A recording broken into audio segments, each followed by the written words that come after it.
Baik, Bu, sudah bisa dimulai.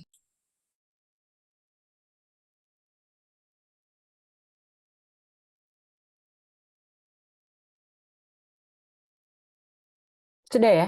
Langsung nih ya? Langsung dimulai ya? Ya, selamat siang rekan, ini baru ada Mega ya? Ya kita langsung aja ya, apa ya, ini bukan kelas sih ya, tutorial lah ya kalau cuma satu orang. Tutorial bagaimana untuk, menentukan scientific rigor ya. Sebentar saya share screen dulu. Terlihat slide-nya teman-teman? Bentar ya, Terlihat. sebentar sebentar, sebentar ya.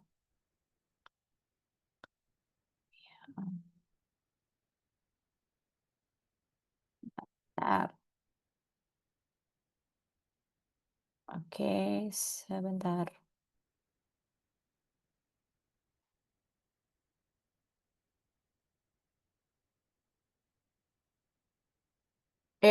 Eh, ya, assalamualaikum warahmatullahi wabarakatuh. Selamat siang. Om Swastiastu, Namo Buddhaya, Salam Kebajikan. Perkenalkan, nama saya Rininta Firdaus. Saya sebelumnya merupakan Research Fellow di University of Birmingham, Britania Raya. Hari ini saya melalui platform Generasi Biologi Indonesia. Saya akan membahas penulisan publikasi biologi di jurnal bereputasi. Saya akan membahas bagaimana menentukan orisinalitas dan scientific rigor, menulis manuskrip yang terstruktur baik dan berdampak dan ringkas, dan membangun landasan yang kuat dengan literatur dan peer review. Ah, saya perkenankan sedikit menjelaskan background pendidikan dan riset saya dulu. Yang pertama, saya mendapatkan studi doktor di bidang mikrobiologi molekuler di University of Nottingham. Um, um, di mana saya mendalami interaksi inang patogen Neisseria meningitidis, terutama pengaruhnya pada regulasi sickle cell. Saya juga telah menyelesaikan 2 postdoc, yang pertama di University of Gothenburg, Swedia. Ini meneliti infeksi luka akibat Pseudomonas aeruginosa dan Staphylococcus. Terakhir saya terlibat dalam proyek Sonata yang didanai oleh UK Research and Innovation di University of Birmingham sebagai fellow di bidang mikrobiologi untuk mengembangkan dental ultrasonik pada pelepasan antibiotik dari nanopartikel untuk mencegah pembentukan film dan plak pada gigi. Saya sebenarnya basic-nya adalah farmakologi ya. Jadi saya adalah apoteker. Saya mendapatkan Bachelor of Pharmacy dari ITB dulu di Indonesia. Kemudian apoteker. Nah, oleh karena itu penelitiannya lebih banyak ke arah klinis, mikrobiologi klinis. Mmm, saya aktif berkolaborasi dalam proyek multidisiplin yang menggabungkan biotek, mikrobiologi klinis, dan pengembangan terapi baru. Dan melalui pengalaman ini saya mudah-mudahan dapat berbagi sedikit pengetahuan, wawasan, dan berdiskusi lebih lanjut mengenai penulisan artikel ilmiah yang berkualitas. Sedikit menggambarkan profil publikasi ilmiah saya masih sedikit ya age index-nya masih rendah, saya masih age index 5. Saya terindeks di Google Scholar. Dulu saya sebagai dosen di Universitas Pancasila, di Fakultas Farmasi masih terindeks di Sinta. Tapi sekarang karena saya sudah tidak bekerja di Indonesia, jadi saya sudah tidak punya profil Sinta lagi. Jadi saya terindeks publikasi ilmiah saya di Google Scholar, di Scopus, dan di Web of Science, Clarivate sekarang ya namanya.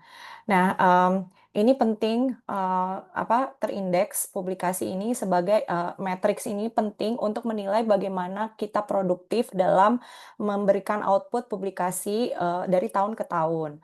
Kalau berminat menjadi peneliti, maka matriks ini, angka H index ini sangat penting karena untuk melihat, oh grafik, oh ini salah satu peneliti ini produktif setiap tahunnya dan disitasi banyak orang. Dan sitasi ini kaitannya disitasi artikel kita itu kaitannya dengan seberapa memberikan impact, memberikan pengaruh kepada scientific community, terutama dalam bidang tersebut. Contohnya mikrobiologi atau biologi atau apapun itu yang akan adik-adik atau rekan-rekan meneliti ke depannya. Nah, di dalam sekitar 5 tahun kemarin, 5 tahun ke belakang, saya sudah mempublikasi 1, 2, 3, 4, 5, 6 artikel di Q1 dan Q2. Apa itu Q1 dan Q2? Q1 itu apa ya istilahnya kuartil ya, kuartil ranking jurnal. Jadi jurnal itu di seluruh dunia itu ada rankingnya. Bagaimana cara merankingnya? Itu ada sistemnya, ada yang berdasarkan Simago, ada yang berdasarkan Web of Science, ada yang berdasarkan Scopus. Nah, itu macam-macam ya matriksnya. Nanti kita jelaskan lebih lanjut tentang itu. Nah, itu Q1, Q2, Q3, Q4. Q itu artinya kuartil. Kuartil itu apa ya? Seperempat ya maksudnya. Jadi kuartil rankingnya itu dibagi 4 gitu. Q1, Q2, Q3, Q4. Nah, Q1 itu berarti kalau misalnya kita publish di Q1 ya berarti rankingnya termasuk yang seperempat ke atas kan. Berarti yang termasuk yang bagus impact-nya. Kemudian Q2 agak di middle, Q3 agak rendah, Q4 sangat rendah. Nah, ini ada juga nah, H index. Apa itu H index? H index itu jadi seberapa banyak artikel Anda disitasi di lebih dari misalnya kalau H index 5 berarti artikel saya sudah disitasi ada 5 artikel saya yang disitasi lebih dari 5. I10 index, kalau I10 index ada artikel saya yang disitasi eh, lebih dari 10. Jadi 5 publikasi saya disitasi lebih dari 10. Itu I10 index ya. Nah, itu I ini apa ya singkatannya impact, impact ya, apa dampak. Nah, itu ini dari Scholar ya. Kita bisa kalau nanti linknya ada tuh ya di PPT. Silahkan nanti dibuka linknya. Kemudian ini berdasarkan Scopus. Scopus ini agak lebih rendah nih H index saya, cuma 4. Karena yang masuk ke Scopus ini biasanya lebih apa ya istilahnya lebih strict, lebih terindeks, hanya yang terindeks Scopus yang bisa dimasukkan ke dalam penilaian matriks seorang peneliti. Jadi ini yang dimasukkan ke dalam Scopus ini yang terindeks saja. Kebanyakan jurnal di Indonesia mungkin masih belum ada beberapa yang belum terindeks dalam Scopus. Jadi belum H indexnya biasanya kalau di Scopus itu lebih rendah dibandingkan Google Scholar. Kalau Google Scholar itu biasanya lebih banyak dan lebih cepat gitu apa update H indexnya. Kemudian ini berdasarkan Web of Science juga saya sudah terindeks. Nah, semakin rendah kan ini H indexnya 3 ya. Jadi terlihat ya semakin strict, semakin jur kita harus berhati-hati. Dari sini kita harus berhati-hati dalam mempublikasikan karya ilmiah kita. Eh, Karya ilmiah kita kalau misalnya kita sudah mendapatkan investasi pendanaan pendanaan penelitian yang bagus, lebih baik untuk mentargetkan jurnal yang berkualitas tinggi dengan impact faktor yang tinggi di Q1 atau Q2. Lain halnya dengan misalnya adik-adik misalnya hanya untuk istilahnya publikasi untuk sekedar apa ya istilahnya skripsi atau tesis misalnya. Di Indonesia mungkin apa ya persyaratannya berdasarkan terindeks Sinta ya kalau nggak salah ya. Saya kurang kurang paham. Mohon di apa ya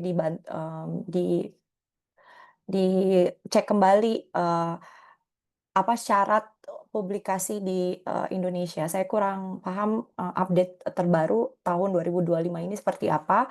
Waktu dulu saya masih menjadi dosen di Indonesia, kalau tidak salah itu publikasi hanya untuk terindeks Sinta. Kalau hanya untuk terindeks Sinta, maka otomatis matriks yang terindeks yang tidak terindeks di Web of Science dan tidak terindeks di Scopus, maka tidak akan terdata ya tidak akan mempengaruhi matriks secara signifikan.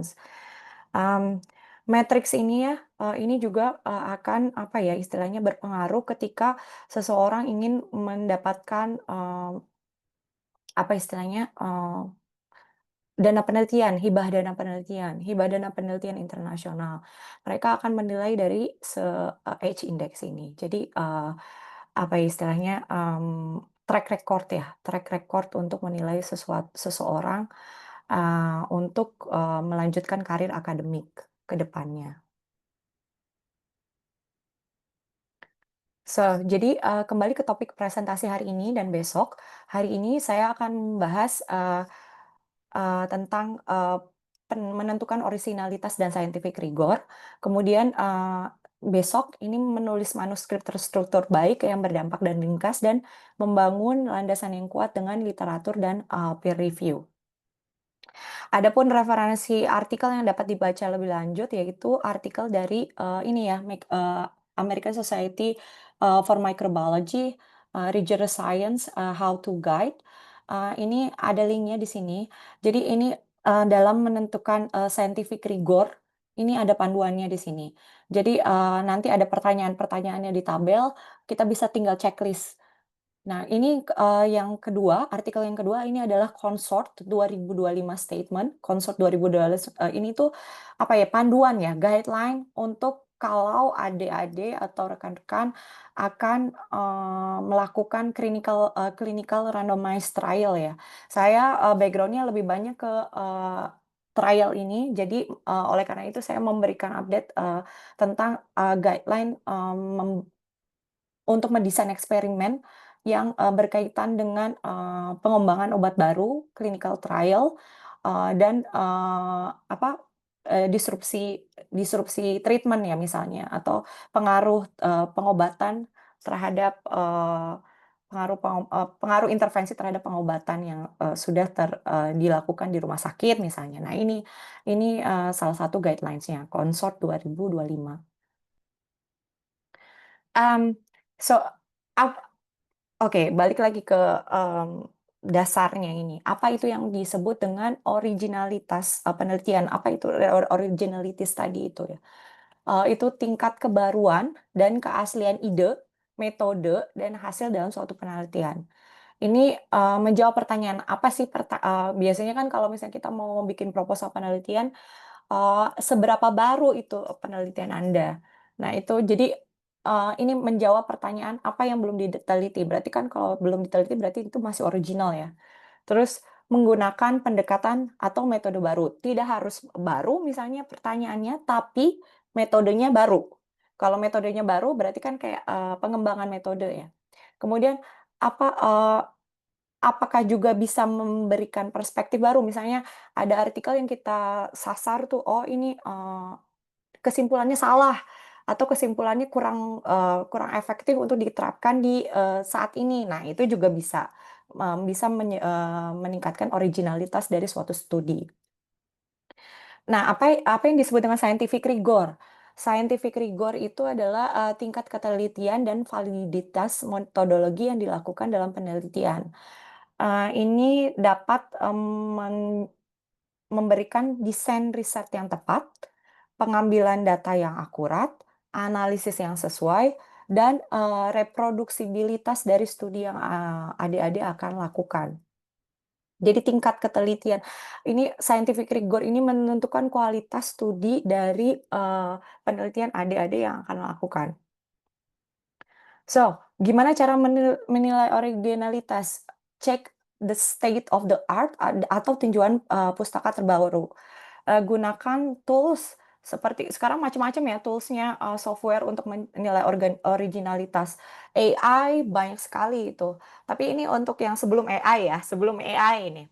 Gunakan tools seperti Google Scholar Alerts, Scholar nih ya, Journal Rank, Scopus, Skimago. Jadi kalau kita mau lihat, oh,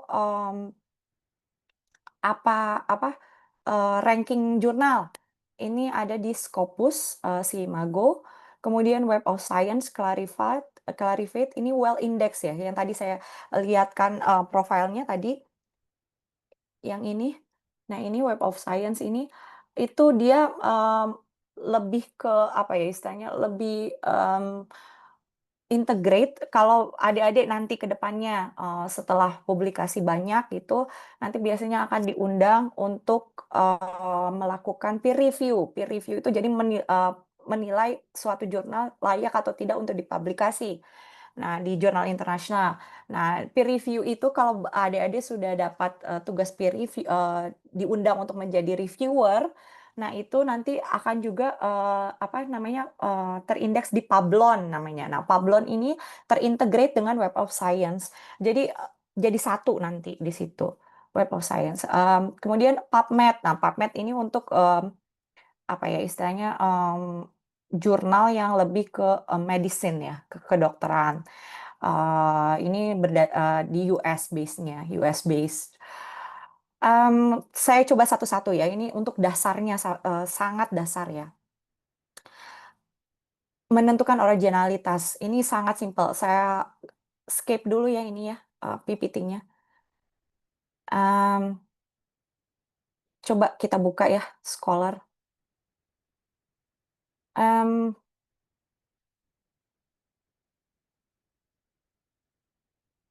Sebentar ya. Terlihat nggak screen saya? Terlihat, Bu. Iya, oke.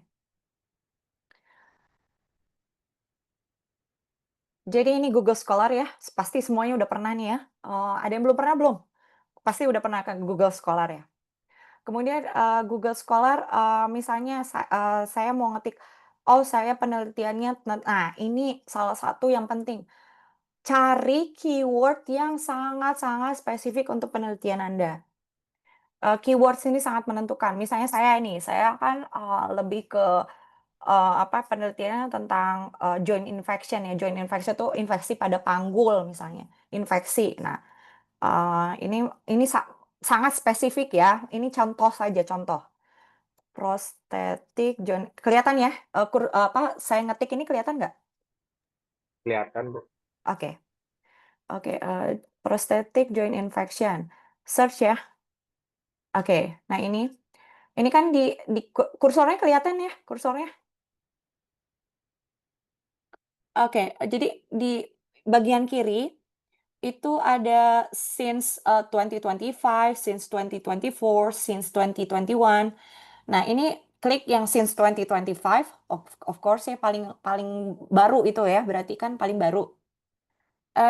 Oh ini saya ingatkan kembali kalau untuk mereferensi artikel biasanya kan 10 tahun ke belakang ya. Jangan lupa itu ya. Jadi sekarang udah 2025 berarti 2015 yang paling, istilahnya yang, paling ke belakang gitu. Jadi paling lihat artikel yang sampai dari 2015. Oke. Nah ini since 2025 nih. Nah kemudian ini ada macam-macam. Ada debridement, antibiotics, implant retention, dan bla bla bla. Application of artificial intelligence in prosthetic joint infection. Ini saya klik ini ya. Nah ini. Nah, bagaimana cara menentukan, gap of what is it? Gap of, knowledge ya? Oh, saya mau ingin meneliti prosthetic joint infection, saya ingin tahu, bagaimana sampai mana sih penelitian prosthetic joint infection sampai 2025 ini. Saya males baca saya males baca, ini kan pasti banyak nih, satu page ini ya. Nah, ini kalau dilihat dari judulnya nih ya, application of artificial intelligence, AI.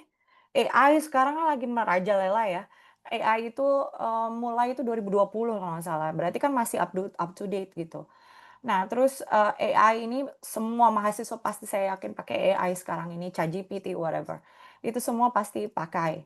Nah, tapi ini kalau kita ingin mengkonfirmasi dari AI gitu, jadi pakai otak sendiri nih. Ah, ini the application of artificial intelligence in prosthetic joint infection. Dia si peneliti-peneliti ini menerapkan AI di, aplikasi, untuk pengobatan prosthetic joint infection. Gap of knowledge sampai sekarang? Search kata-kata limit. Nah, ini kan berarti limitation ini berarti apa sih? Penelitian ini masih ada gap-nya, masih ada, celahnya, belum belum sampai sampai situ gitu, makanya this limitation. Jadi masih ada limitasi itu. Nah, ini pasti ada di setiap publikasi ada kata-kata limit. Nah, ini keyword-nya ya. Jadi kalau misalnya mau, mmm, oh ini dia limitation-nya nih, klasifikasinya ML, algoritmnya RF, ini limitation-nya computationally expensive, poor performance, or on high dimensional sparse data. Jadi dalam mengumpulkan, literatur review, Anda bisa, lihat dari limit itu. Nah, kayak gini, application in PGI intervention. Jadi, PGI prevention, infeksi apa sih istilahnya, pencegahan infeksi, itu limitnya limitnya, gap of knowledge-nya itu di access to medical knowledge, and even the best physicians are not always effective at public health education. Jadi, prevensinya itu terhambat karena pengembangan pengetahuan atau, dokternya tidak bisa memberikan, eee, pendidikan yang edukasi yang efektif, leading to general lack of disease, related expertise among the population. Leading to what is it, like, expertise-nya masih sedikit. Nah ini, expertnya masih sedikit. Nah itu berarti kan, oh gap-nya di situ. Jadi tidak ada, tenaga ahlinya. PGI itu. Nah itu kan ada satu tuh. Biasanya saya kalau, literatur review kayak seperti ini, limitnya itu, study limitation saya masukkan ke Excel. Jadi satu-satu gitu. Se Kita lihat lagi ya, ini misalnya satu lagi nih. Nih, debridement, antibiotics and implant, retention are all approach, to perisprothetic, joint infection equal same procedure, different outcomes. Ini saya baru pertama kali ya ini lihat artikel ini. Kemudian saya langsung search limit. Oh, nggak ada. Coba dilihat di sini, di summary. Ini udah semua belum ya?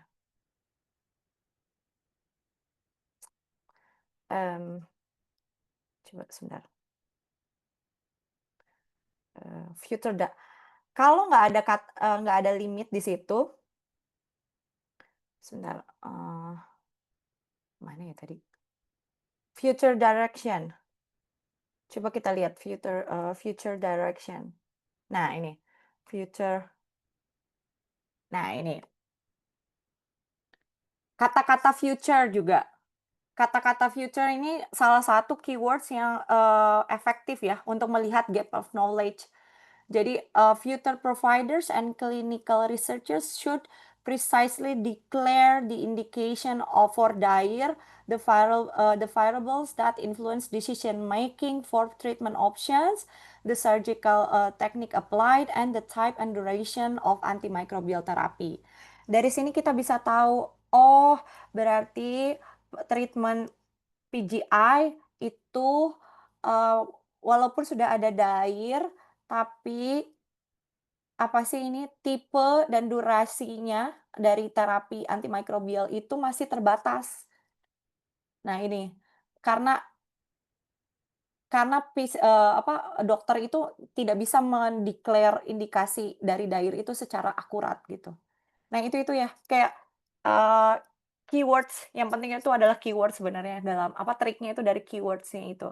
Cari keywords untuk, supaya kita bisa menentukan gap of knowledge, hanya dalam detik gitu, hitungan detik.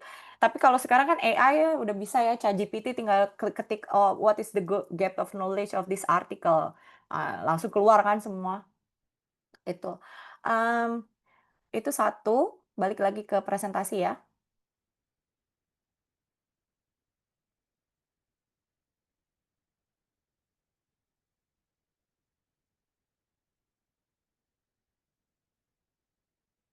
Nah, itu Scholar, terus, Scopus tuh. Eee, ini Scopus ini bisa untuk melihat, jurnal rank. Jadi kalau misalnya sudah penelitian, saya mau, eee, saya mau publish di jurnal apa targetnya. Nah, jurnal apa itu yang saya mau, itu biasanya, di Scopus atau Skisimago. Saya buka ya dulu ya.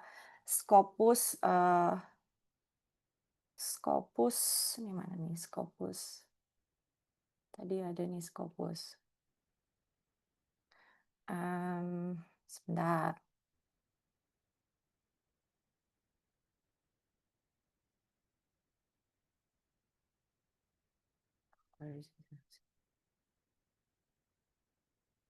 Terlihat ya ini, page-nya Scopus ini?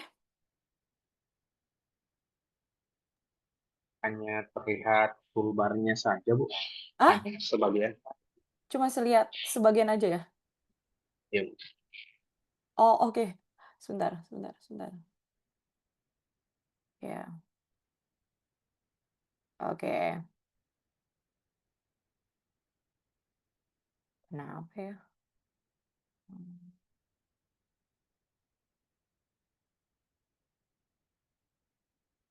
Oh, ini. Nih, kelihatan ya Scopus-nya nih? Sudah, Bu. Sudah terlihat. Oke. Ya. So, coba, subjek area nih, kan ada ini scopus.com, /sources ya. Sources, biasanya kita masuk di sources ini, nih. Di sources ini, terus subjek areanya apa, misalnya, microbiology, saya masukin ini microbiology ya, saya kan di bidang microbiology. Nah, dari sini kan kita bisa lihat ini, indeksnya dari sini. 20 bisa sampai 200 ini bisa dilihat dari sini results-nya per page. Nah, dari sini juga kita bisa lihat site score-nya ini, terus, percentile-nya 1/415 ini cancer, ini salah nih. Coba kita lihat, microbiology.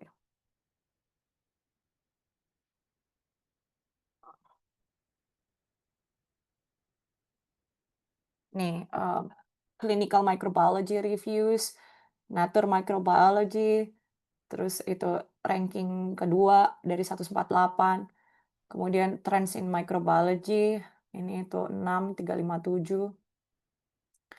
Kemudian, Lancet, ya gitu ya. Ini site score-nya. Macam-macam ini. Kemudian, ya, ini salah satu 20, ranking 20 jurnal ke atas nih ya.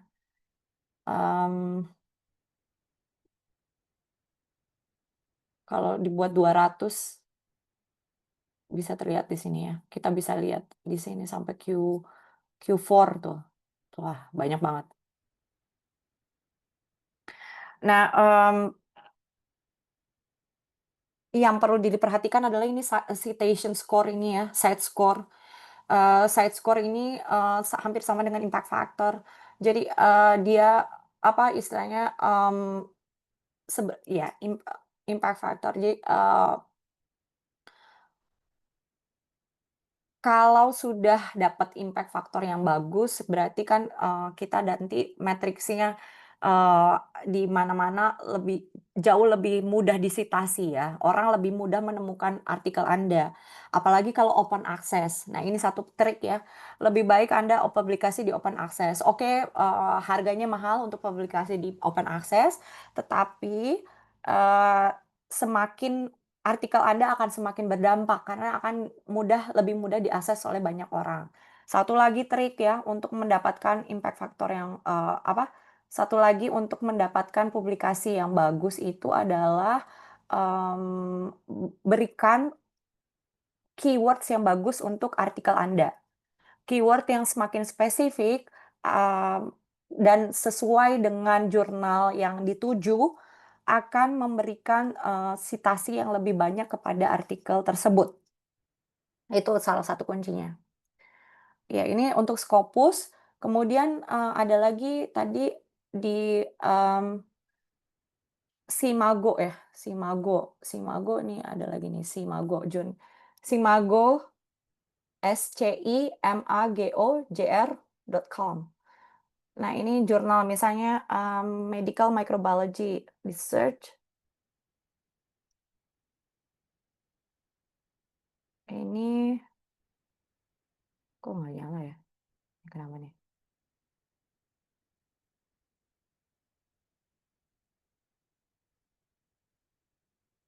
Oke, nih. Journal rankings, diklik. Nah, ini ada macam-macam. Ada ini di sini udah diperlihatkan Q1, Q2-nya ya. Nah, ini skornya SJR-nya nih berbeda sama yang di Scopus ya. Nah, ini beda-beda matriksnya. Ada SJR, ada ya setiap setiap apa provider, setiap matriks provider itu beda-beda penilaiannya dari algoritmanya ya, dari algoritma website-nya itu. Tapi bisa terlihat dari H index-nya di sini. Terus di sini juga ada country of origin ya, country of origin-nya. Contoh kita mau all subject areas-nya misalnya microbiology ya. Microbiology. Nah, ini dari Nature Reviews, Nature Microbiology. Nah, ini yang open access ini biasanya diperlihatkan dengan gembok terbuka ini ya. Ini yang open access nih.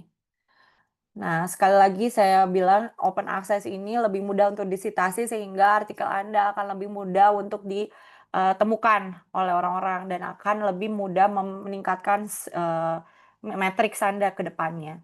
Matriks H index tadi. H index sebagai peneliti atau ya peneliti atau ilmuwan ya. Itu satu.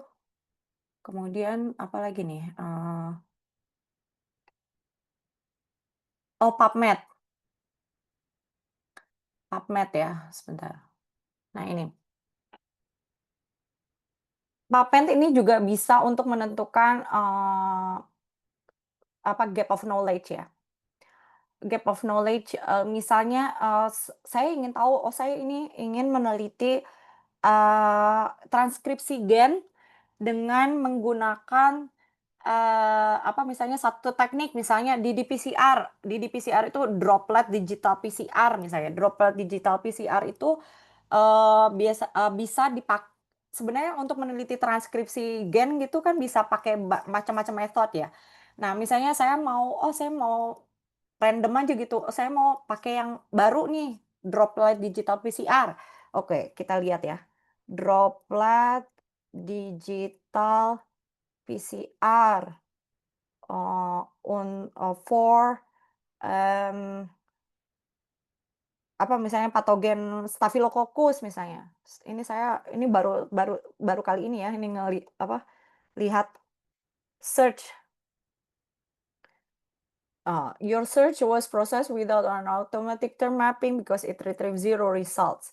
Coba, ini kan nggak bisa nih, berarti advance. Coba pakai advance. Enter search term-nya Staphylococci. Add. Terus apa tadi? Droplet digital PCR atau ddPCR misalnya. And search. Di sini dapat nih, 1. Ini berarti cuma ada 1 nih.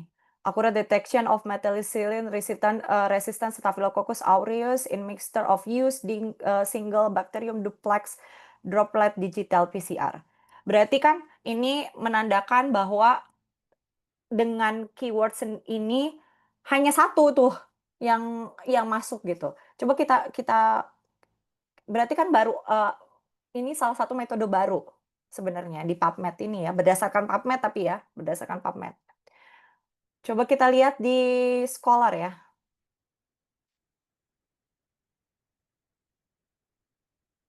Mana tadi Scholar saya? Scholar.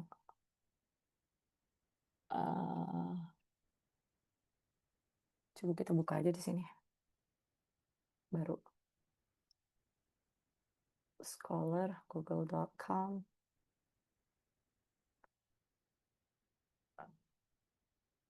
Digital droplet digital PCR.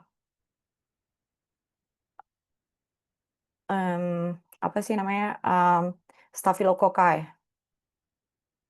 Ya, lebih banyak ya di sini. Tapi lihat dulu nih kan, Staphylococci-nya dia cuman dikit kayaknya tuh. 1, 2,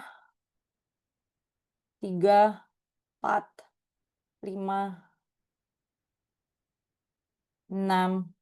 Ini E. coli, sudah E. coli. Jadi dengan spesies itu, untuk spesies itu hanya 3 atau 4. Jadi, terlihat ya originalitasnya gitu. Belum banyak yang publikasi itu gitu. Jadi, kalian bisa, apa ya istilahnya, menilai originalitas dari seberapa, banyak publikasi yang sudah dipublikasikan, di Google Scholar ataupun di PubMed. Itu, PubMed ini lebih apa, kita bisa lihat ya di sini. Jadi, kalau pakai advance keywords ini sangat membantu ya. Contoh lagi ya, di PCR, Staphylococci. Coba kita buka. Iya, cuma 1 nih. Coba Staphylococcus aureus ya. Eee, di PCR at Staphylococcus. Nah, muncul.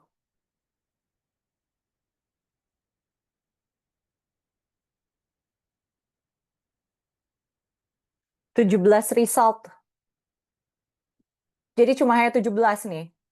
Sangat-sangat terendah ya, maksudnya jadi publikasi belum banyak gitu. Itu jadi apa, Anda bisa melihat, oh iya ini nggak banyak nih. Coba kalau bandingkan dengan misalnya, eee, QRT-PCR, QRT-PCR Staphylococci. Aduh pasti banyak tuh. Staphylococcus. Tuh 313 ya, ya. Jadi, apa ya istilahnya, menilai originalitas bisa dari PubMed dan, sebanyak publikasi itu bisa dari PubMed dan tadi Scholar tadi ya. Oke, balik lagi ya ke ke presentasi.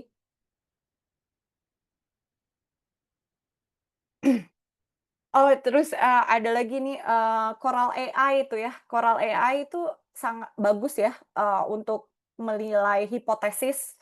Jadi kalau misalnya Anda, akan memulai penelitian, biasanya Anda harus menentukan hipotesis terlebih dahulu. Untuk menjawab pertanyaan itu, untuk menentukan pertanyaan-pertanyaan spesifik, penelitian Anda. Nah, Coral AI dan Perplexity ini salah satu AI yang sangat bagus ya, karena, dia bisa menilai, apakah itu unik hipotesisnya atau tidak. Nah, unik hipotesisnya atau tidak dia, berdasarkan artikel-artikel. Biasanya kalau ChatGPT nih ya, saya terus terang aja, kalau ChatGPT itu dia referensinya kan belum ada. Nah, kalau ini Perplexity dan Coral AI ini sudah di-list,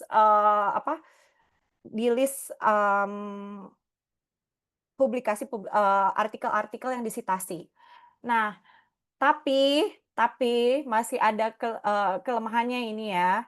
Jadi Perplexity dan Coral AI ini, belum tentu benar artikel yang disitasi. Oke, dia kasih artikelnya apa, tapi belum tentu ada di artikel itu ya. Jadi kadang-kadang masih suka salah tuh AI-nya nih. Jadi kalian harus jeli, "Oh, saya pakai AI, tapi saya juga masih punya otak nih." Jadi Anda harus, kayak, harus kritis gitu. Ini belum tentu nih, si artikel ini yang disitasi benar. Jadi, cek lagi ya, cek lagi. Saya salah satu akademisi yang tidak, ke kontra dengan AI. Silahkan Anda memakai AI, tapi Anda harus cerdas untuk memakai AI. Karena tidak semua yang dikatakan oleh AI itu benar. Itu aja dulu. Karena ini masih, kan AI itu masih apa ya, istilahnya masih berkembang ya. Jadi belum salah satu tools yang absolut, masih terus berkembang. Jadi Coral AI dan Perplexity ini salah satu yang sudah advance untuk akademisi, karena dia udah mulai itu referensinya bagus, tapi cek lagi apa bener yang disitasi itu dari artikel tersebut, karena kadang-kadang salah dia, masih salah. Oke, balik lagi nih ya, menilai scientific rigor. Ini key questions-nya, apakah hipotesis Anda itu logis? Kalau Anda membuat artikel ilmiah, apakah hipotesis Anda logis? Apakah desain metodologisnya kuat? Apakah ada kontrol terhadap bias? Jadi kalau mau membuat penelitian itu harus ada kontrolnya dulu. Terus kemudian apakah analisis statistik yang dibutuhkan relevan dan akurat? Dan apakah data dapat direplikasi? Nah, tools bantunya, software yang bisa dipakai itu Consort tadi, artikelnya udah saya masukkan ya di Google Drive ya. Jadi ada tabel tuh untuk di checklist. Oh, banyak sekali itu, untuk yang harus di-checklist. Tapi setidaknya memberikan gambaran, oh ini penelitian saya ini benar atau enggak. Itu dari situ, dari checklist itu. Itu memudahkan ya. Coba dibuka nanti ya, itu di Consort itu dibaca kembali. Nah, Stroop ini verifikasi tentang metode Anda. Apakah metode Anda benar atau tidak? Ini dari Stroop ini. Nanti baca sendiri ya. Nanti besok saya bahas lebih lanjut ini ya. Stroop ini. Nah, ini scientific redundancy ya. Jadi ini pertanyaan yang ketika merancang suatu eksperimen. Apakah penelitian saya ini sudah memiliki replikasi? Jadi replikasi ini harus memberikan informasi yang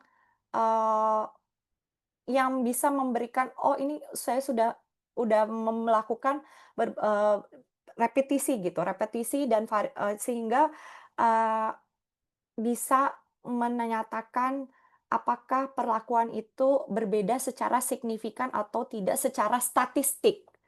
Nah, replikasi ini butuh untuk penilaian secara statistik. Itu ya kata kuncinya, statistik ini ya, replikasi. Kemudian validasi. Validasi itu adalah misalnya penelitian Anda itu melakukan satu metode. Satu metode misalnya Western blot misalnya yang paling dasar ya kalau di biologi Western blot. Nah, Western blot itu diverifikasi dengan metode yang lain. Misalnya dengan misalnya dengan Northern blot atau ELISA atau yang lain-lain. Nah, itu jadi validasi itu memverifikasi data Anda dengan tidak hanya dengan satu metode, tapi 2 metode atau 3 metode atau 4 metode. Itu tergantung. Nah, jadi validasi data dengan metode yang lain yang sama tujuannya untuk mendapatkan jawaban dari satu pertanyaan hipotesa. Kemudian generalisasi. Ini jelajahi apakah temuan Anda dapat digeneralisasi. Dalam studi mikrobiologi misalnya, penggunaan berbagai strain. Ini sebentar. Penggunaan berbagai strain, linisel, reagen, media, dan kondisi eksperimen dapat menunjukkan apakah temuan tersebut berlaku luas. Temuan yang dapat digeneralisasi cenderung lebih andal. Jadi kalau misalnya di studi mikrobiologi, saya modelnya cuman E. coli gitu. E. coli itu gram negatif. Nah, itu hati-hati ya. Jadi hati-hati dalam memberikan kesimpulan. Kalau misalnya kesimpulan, berarti ini perlakuan ini signifikan terhadap gram negatif bakteria. Belum tentu, karena yang diuji hanya E. coli.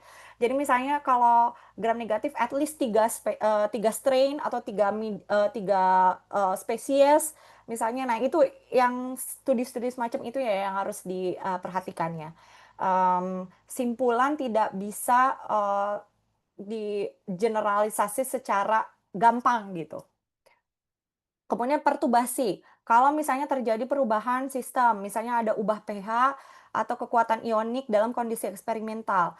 Perturbasi ini menciptakan redundansi karena melibatkan replikasi dan generalisasi serta mengungkap ketahanan temuan. Kalau pH-nya diubah, hasilnya berubah atau enggak? Atau kalau misalnya misalnya temperaturnya diubah misalnya atau lama inkubasi diubah itu hasilnya berbeda atau tidak, signifikan atau tidak. Nah, itu perturbasi. Kemudian konsistensi. Periksa apakah berbagai observasi dalam studi tersebut saling konsisten. Walau konsistensi tidak menjamin validitas, ketidakhadirannya bisa menunjukkan adanya variabel yang tidak terkontrol. Jadi siapa tahu kita sebenarnya ada miss di situ. Oh, saya lupa ini menilai seberapa humid misalnya kondisinya, kondisi inkubator misalnya, atau misalnya oh saya lupa ngecek sebelum di inokulum sebelum di inokulasi saya lupa ngecek kurva growth curve misalnya. Nah, kan itu yang harus dilihat dari seberapa bagus konsistensi dari penelitian tersebut. Oke, lanjut.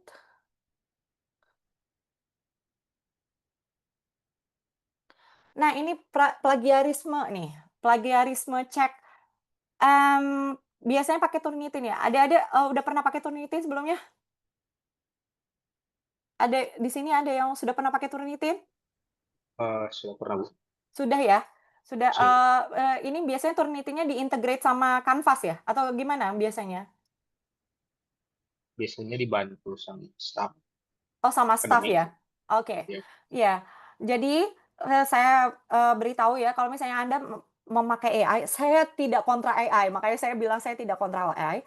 Tapi kalau, ini agak spoiler ya, Turnitin itu dia tidak begitu sensitif terhadap AI. Nah, itu masih rendah tuh, sensitivitasnya terhadap AI checker. Nah, kalau AI checker yang bagus itu adalah originality.ai dan gpt0.me. Itu dia bisa melihat, oh ini sensitif sekali ya. Nah, itu tergantung misalnya, pembimbing Anda, saya anti AI, kamu harus benar-benar original, sangat original. Saya kan nggak tahu ya bagaimana di Indonesia. Jadi, kalau seperti itu, Anda harus hati-hati, mmm, cek dulu di AI originality.ai atau gpt0.me. Itu, sangat sensitif ya. Turnitin ini dia, standar di akademia, tapi ternyata tidak terlalu sensitif masih lebih rendah dibandingkan originality.ai dan gpt0.me ini ya. Kemudian, software statistik ini macam-macam. Ini software statistik ini bisa untuk menentukan seberapa banyak repetisi yang Anda harus lakukan dari berbagai, variabel. Contohnya SPSS, R, Stata, atau Minitab. Minitab itu yang lebih bagus ya untuk design of experiment. Jadi design of experiment itu dia nanti, melihat, oh saya punya berbagai, parameter. Misalnya saya mau ada suhu, ada, pH, ada, konsentrasi, CO2 misalnya dan lain sebagainya. Misalnya ada 5 parameter. Nah, seberapa banyak repetisi yang harus saya pakai, nah itu biasanya Minitab gitu. Minitab yang lebih lebih bagus itu untuk, design of experiment. Tapi untuk, misalnya untuk melihat p-value atau berbagai ANOVA atau deskriptif statistik, SPSS, itu lebih enak ya untuk, istilahnya, untuk data yang biasa gitu. R itu, lebih ke mmm, coding language ya, R itu gampang di-develop, jadi lebih mudah untuk, dikembangkan untuk berbagai, perlakuan gitu, berbagai, macam kegunaan gitu.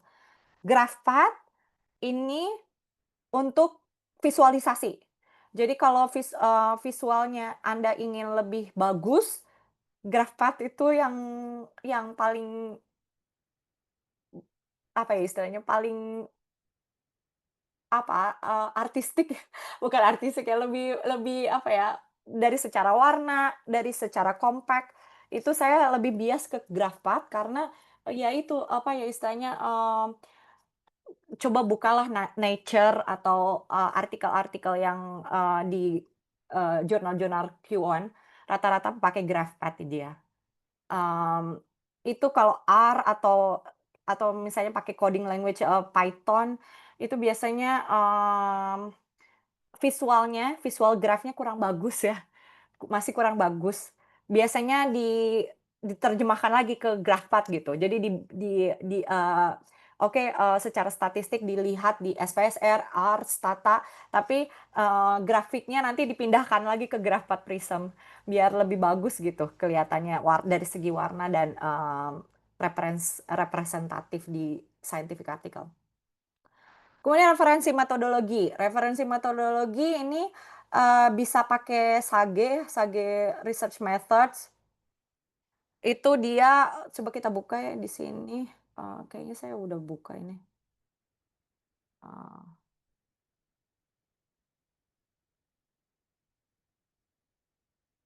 Sebentar, ini mana ya? Udah kebuka ya ini ya? Sage ya? Sage? Sudah, Bu. Sudah Ah, terlihat. nah ini di sini, ini, Sage Research Method ini dia enaknya, kamu kalau misalnya mau cari metode penelitian, ini dia langsung, enaknya tuh di graf gini loh, apa sih namanya, flow flow ya? Apa ya namanya? Jadi lebih ke lebih, apa sih itu namanya,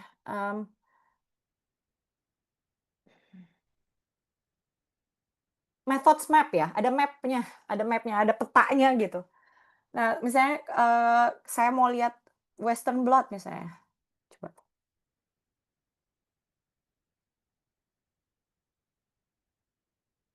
Oh, oke, nggak bisa, coba di PCR. Ya ini, ya, kita bisa lihat nanti di sini ya. Jadi dia intinya adalah Sage Research Method ini, dia metode penelitian yang seperti apa itu nanti kita bisa lihat di sini Sage ini ya. Kalian coba sendiri, nanti nanti saya jelaskan besok ya. Elsevier Methods ini ada lagi, nah ini, Elsevier Methods ini apa ya, jurnal ya, jurnal methods gitu. Jadi, biasanya kalau mau penelitian pengembangan metodologi, di sini, sumbernya. Apalagi biologi ya. Nah ini, biologi methods nih, ini apa istilahnya ya, kitabnya gitu. Kitab, paling bagusnya gitu, ini Elsevier ini ya. Ini, banyak digunakan di macam-macam. Oke, terus, balik lagi. Nah ini kesalahan umum, eee, jadi apa ya, penelitian yang tidak original, penelitian yang tidak original itu adalah penelitian yang mengulang topik yang sudah banyak diteliti, menggunakan metode yang lemah atau tidak tervalidasi, analisis data yang tidak lengkap atau bias. Analisis data yang tidak lengkap atau bias artinya tidak ada kontrol. Itu aja, tidak ada kontrol, itu. Kemudian catatan, rigor, meningkatkan kemungkinan hasil bisa direplikasi. Jadi tadi scientific rigor, tadi saya sudah, jelaskan ya, tadi ada berdasarkan kalau misalnya, uji klinis, tadi ada berdasarkan cohort tadi. Terus ada yang mana tadi? Consort, terus sekali strobe ini untuk, metodenya.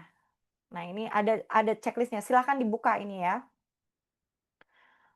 Kemudian, tapi tidak semua eksperimen bisa diulang. Misalnya terjadi fenomena unik. Ya ini kalau misalnya ada sesuatu misalnya, oh saya mau meneliti tentang kejadian fenomena alam yang hanya sekali seumur hidup, misalnya gempa gitu, kan nggak bisa lagi diulang kan ya. Nah itu tidak semua eksperimen bisa diulang memang. Kemudian, reproduksibilitas tidak sama dengan rigor, namun keduanya saling mendukung, yaitu ya, jadi scientific rigor itu beda dengan reproduksibilitas. Simpulan, originalitas artinya baru dan relevan.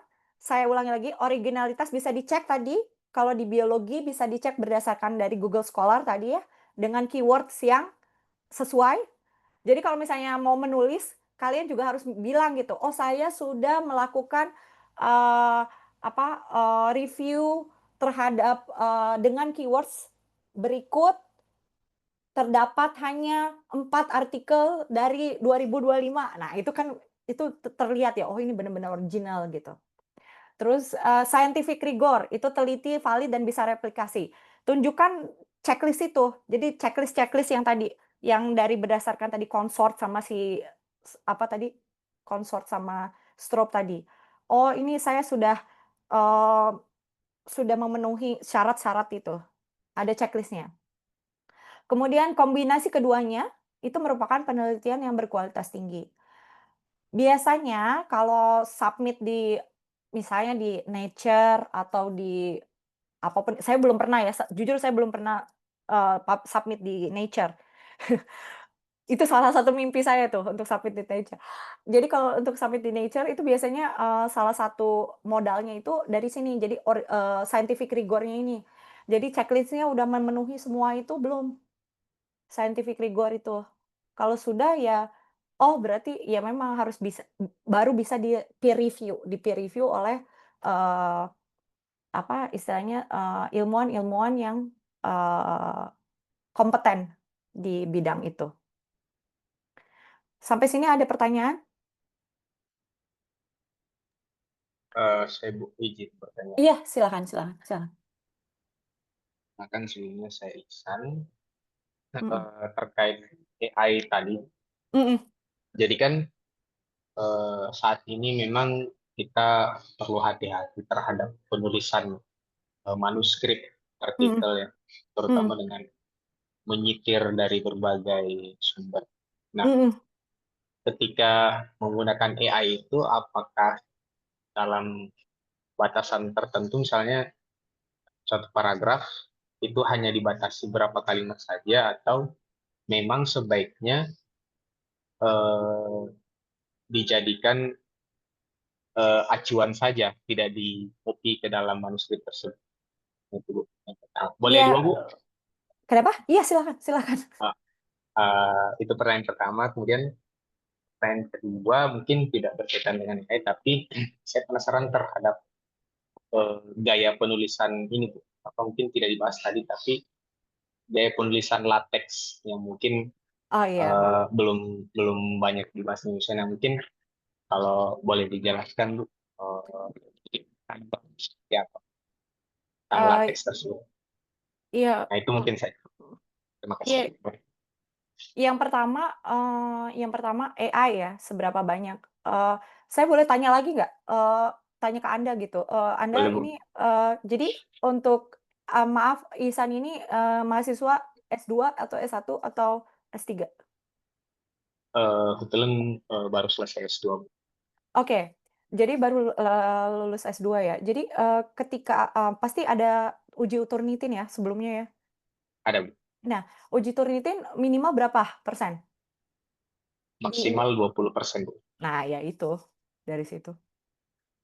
Oh, acuannya ke sana, Bu, ya. Ya, iya, acuannya di sana, dari Tapi situ. mungkin karena saya belum tahu yang tadi tentang AI checker, mungkin Mhm. Mhm. agak bias ya Turnitinnya, Bu, ya. Karena Mhm. belum Mhm. dicek itu. Mhm. Mhm. Mhm. Iya, jadi Turnitin itu mungkin belum update ya dia software-nya ya, ngerti nggak sih? Jadi kayak kan masih berkembang ya, kita kan masih AI itu masih berkembang gitu. Jadi, Jadi biasanya yang sekarang tuh AI itu kan kayak lomba gitu, terus Turnitin juga lomba gitu, Turnitin juga lomba sama dia juga bilang, oh saya ini udah punya AI checker di software saya gitu. Yang tadi saya bilang apa tadi AI checker sama apa tadi ya, saya lupa. AI, Originality, ya GPT-0 bukan? originality, ya originality. Itu tuh jadi sekarang tuh ada ini intermezzo aja. Jadi ada satu artikel gitu, saya coba sendiri. Jadi kalau saya masukkan ke Turnitin, dia plagiarismenya tuh sekitar 70% kalau di Turnitin. Tapi kalau di AI checker sama di apa di GPT Zero sama Originality itu 97, 95. Jadi saya itu mengujinya itu dengan saya pakai AI, pakai ChatGPT. Jadi oh oke berarti ya memang Turnitin belum ke-update banget gitu. Itu kesimpulan saya sendiri ya. Jadi ini eksperimen saya sendiri. Jadi intinya ya hati-hati ya. Jadi AI itu hanya menjadi acuan. Eee, untuk regulasinya bagaimana di Indonesia saya kurang paham. Jadi makanya saya tanya kembali tadi, seberapa banyak, persen, plagiarisme yang boleh seberapa minimal gitu, seberapa maksimal atau minimal, ambang batas dari, disebut plagiarisme atau tidak. Nah itu. Itu, Anda harus, konsultasi kembali ke pembimbing Anda, karena dia yang tahu standarnya di Indonesia seperti apa gitu. Iya betul, memang berapa tadi? 20% ya? Berapa? Maaf Bu, untuk tesis memang 20%, tapi di publisher-nya maksimal 4%. Nah, publisher apalagi ya. Iya, Kalau kalau tesis kan masih banyak mengutip kan, masih banyak betul. mengutip. Nah, kalau di publisher kan, apa, dia lebih canggih lagi gitu melihat, originalitas itu dari, dia punya database-nya pasti lebih banyak di Web of Science, Scopus, dan lain-lain gitu, udah otomatis gitu. Ya jadi AI itu hanya membantu saja. AI itu hanya membantu saja untuk mempercepat. Biasanya dulu kan kalau saya ngelihat manual gitu, melihat referensi dan lain-lain satu-satu gitu. Kalau AI kan sekarang langsung oh dari situ cek satu-satu. Jadi lebih mempersingkat waktu untuk literatur review dan mengecek originalitas dan scientific rigor, itu saja. Kemudian yang kedua mengenai latex, saya pernah pelatihan dulu latex. Latex itu, lebih membantu ketika Anda akan menggunakan banyak formula matematik di penulisan. Kalau di Word itu susah, karena kan, istilahnya, mesti diformat dulu dan lain-lain ya. Jadi, istilahnya, untuk adjust, istilahnya spasi, adjust, adjust, space, terus jelek lah istilahnya kalau buat, formula-formula matematik gitu yang ada integral dan lain-lain. Eee LaTeX lebih mudah gitu karena LaTeX lebih, coding based, writing ya. Jadi, dia lebih otomatis gitu dia lebih mudah untuk memasukkan formula karena kan bahasanya bahasa formula ya, bahasa matematik, bahasa coding gitu. Jadi lebih mudah gitu, lebih untuk engineering kalau menurut saya biologi kecuali bioinformatics ya. Kalau bioinformatics beda lagi, kalau bioinformatics mungkin, LaTeX lebih gampang. Tapi kalau menurut saya kalau biologi, LaTeX tidak diperlukan sangat ya, belum belum sampai situ. Belum belum belum sampai situ. Ada lagi pertanyaan mungkin? Oh, saya Bu boleh Iya, bertanya? silakan Sebelum silakan. Terima kasih Bu Winita atas ilmunya hari ini. Mm, Saya kebetulan merupakan mahasiswa S3 ya Bu ya di Jepang, Iya, dan saya lanjut dari S2 sampai S3. Jadi sejujurnya kalau di Jepang untuk lulus S2 itu tidak diperlukan publikasi, makanya tapi S3 diperlukan 2 publikasi untuk lulus. Makanya saya sebenarnya kurang cukup pengalaman tentang menulis oh iya, ke jurnal gitu Ibu ya. ya, Terus yang saya pertanyakan, saya kan sudah submit manuskrip pertama mm, saya, mm, tapi ketika saya tanya ke sensei atau ke supervisor saya mm, tentang apakah perlu dicek plagiarisme mm, tentang diturnitin, mm, tapi beliau sepertinya tidak familiar gitu, Bu. Terus juga tentang AI checker itu. mm, Mungkin di sini karena sintesis saya juga lumayan sudah tua ya, Bu ya. Jadi mm, kayaknya mm, juga mahasiswa-mahasiswa sebelumnya juga tidak melakukan cek plagiarism gitu, Bu, tentang mm, Turnitin. Yang mm, jadi pertanyaan saya, apakah di nanti ketika saya kan ingin submit ke Q Q1 ya, iya, ke mycology ya. iya, Latar saya mushroom science, jadi saya mm, mm, submitnya ke jurnal mm, mycology yang mm, lumayan bereputasi. ya, Apakah nanti di jurnal di publisher tersebut akan dicek juga Bu tentang plagiarism atau gimana pasti ya, gitu? pasti Oh, akan dicek, pasti. pasti Eh, akan eh, dicek. eh, Kalau nggak Hmm, salah ya, ya tadi Ihsan udah ngasih clue ya. Jadi sekitar 4%, apa 10% lah, atau 4% ya Ihsan ya. Berapa kalau publikasi berapa tadi? Turnitin berapa minimalnya? Kebetulan saya di Q2 Bu, empat Eh, persen maksimal. 4%. Nah, itu bisa Mega bisa tanya ke editornya. Turnitin berapa persennya itu bisa ditanya. hmm, Bisa kalau ke jurnal mikologi ya. Saya kurang paham tadi. Eh, ya, nah, mycology ya. iya bisa ditanya email aja. Email saya, Oh, I iya see. bisa ditanya berapa ini plagiarism checknya. eh, apakah perlu sangat bebas AI gitu? Bisa, tanya aja Hmm, terus terang gitu. Terus kalaupun dia bilang, oh ini ada guidance yang biasanya kan mereka suka males ya apa ngasih apa jawaban gitu. Paling nanti dikasih link guidance ya biasanya, link guidance-nya gitu, disuruh baca sendiri. Nah itu tapi ya saya rasa ya semua pasti dicek, semua pasti dicek. Itu dicek gitu sebelum ya. sebelum Anda sebelum si artikel itu masuk ke peer review. Sebelum peer review. Sebelum masuk peer review. Jadi pertama kali itu Turnitin itu. Makanya Turnitin ini penting ya kalau apa di segala sesuatu eh, abstraknya aja dulu diturnitinin. Abstrak aja dulu. Abstrak yang paling penting kan dia pasti nanti lihat abstraknya dulu kan. Abstrak aja dulu. Yang penting eh, paling paling sangat eh, krusial. Oke. Eh, Meskipun enggak open access, Bu. iya, iya. Oke. Hmm. Apalagi Q1 ya. Ya. Apalagi Q1. Ini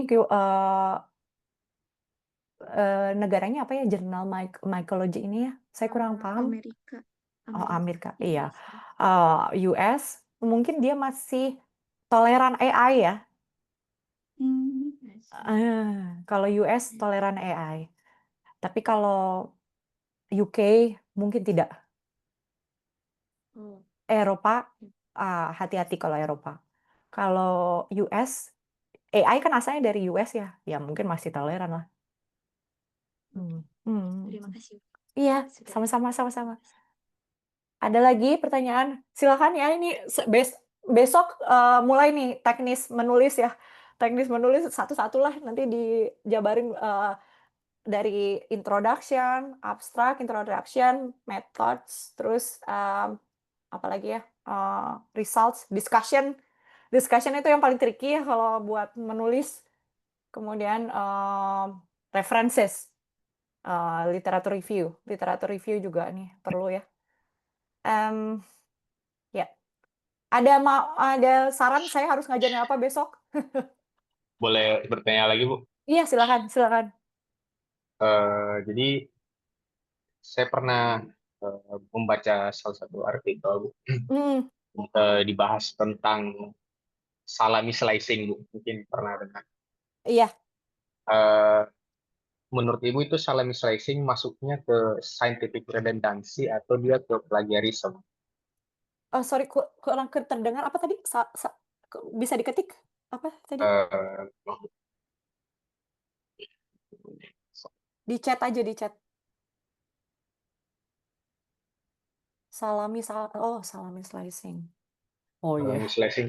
Hmm, hmm. Jadi salami slicing yang saya baca itu misalnya dalam satu riset ada dua data besar, kemudian dua data besar tersebut metodenya sama, tapi dibuat menjadi dua artikel yang berbeda. Iya, iya. Nah, apakah itu masuknya redundancy atau malah ke plagiarism gitu? Itu pertanyaan saya. Eh, ini balik lagi ke ini ya, ke yang tadi tuh, ini nih, eh, itu balik ke ini nih. Bentar ya, ada di PowerPoint saya nih. Eh, nih, intellectual honesty, scientific rigor, ini intellectual honesty, kejujuran intelektual ya. Jadi, cut off gitu tuh biasanya kan biasa ya di apa, kita kayak ada strategi gitu. Oh iya, saya punya saya punya desain eksperimen gitu. Nah, terus oh saya mau di-cut aja gitu desain salami tadi kan, salami slicing itu biar publikasinya lebih banyak gitu kan ya. Nah, Iya betul, Bu. heeh. Balik lagi, ini tuh sebenarnya di akademia itu kan, eee, kamu udah S2 ya, kamu udah mengerti. Jadi, biasanya pembimbing Anda itu biasanya sudah punya, project. Project itu biasanya sudah punya, eee, plan, rencana untuk 10 tahun ke depan, penelitian di lab dia gitu. Nah, sebenarnya kalau dia punya, perencanaan yang tepat, yang perencanaan yang apa, hati-hati dan sudah punya pendanaan yang bagus, biasanya sudah terencana, eee, output-output apa saja, yang mereka harus capai. Jadi, sebenarnya salami slicing itu adalah praktek yang salah karena, intinya adalah tidak berkomitmen kepada, apa ya istilahnya, komitmen kepada plan dia sebelumnya gitu. Jadi, seharusnya penelitian itu dimulai dari, eee, perencanaan output yang jelas. Perencanaan output yang jelas itu perencanaan publikasi di mana saja yang jelas gitu. Misalnya, ya nggak boleh salami slicing itu di tengah-tengah penelitian gitu. Di tengah-tengah penelitian nggak boleh gitu. Jadi harusnya dari depan, dari perencanaan sebelumnya, itu sudah tahu, "Oh saya mau jawab pertanyaan ini, akan masuk ke target jurnalnya ini." Nah, itu salah satu yang ideal ya, ideal itu, apa ya istilahnya, perencanaan penelitian yang ideal. Tapi kan dunia ini nggak ideal ya. Dunia ini tidak ideal. Jadi, kadang-kadang di Indonesia mungkin karena, oh, saya perlu apa, misalnya untuk dosen misalnya, saya perlu, untuk mencapai seberapa banyak supaya untuk, naik jabatan fungsional atau jabatan struktural. Nah itu, kadang-kadang ada modifikasi di tengah. Menjawab pertanyaannya ini. Cukup jelas, Bu. Iya, Jadi iya, mungkin etika akademis, Bu. iya, betul, betul, itu, ya.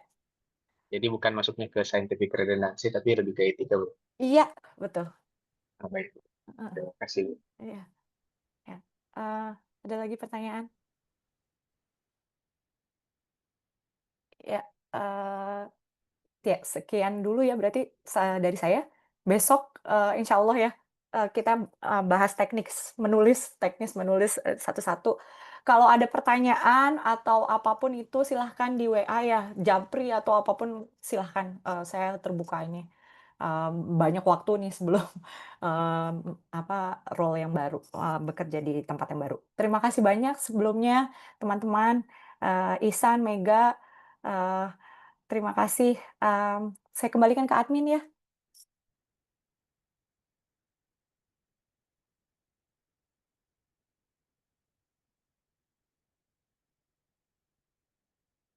Kak Kak Ani ya? Kak Ani, eee, sudah Kak?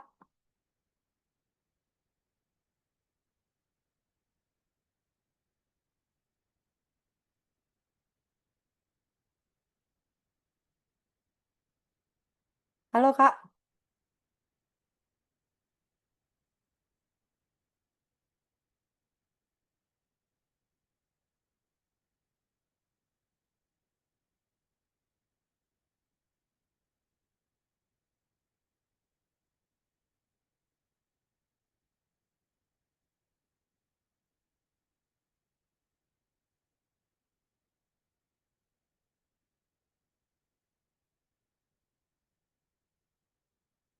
Ya iya saya, leave dulu ya, terima kasih banyak sebelumnya. Assalamualaikum, warahmatullahi wabarakatuh. Waalaikumsalam. Terima Terima kasih banyak, kasih. Bu. Iya iya.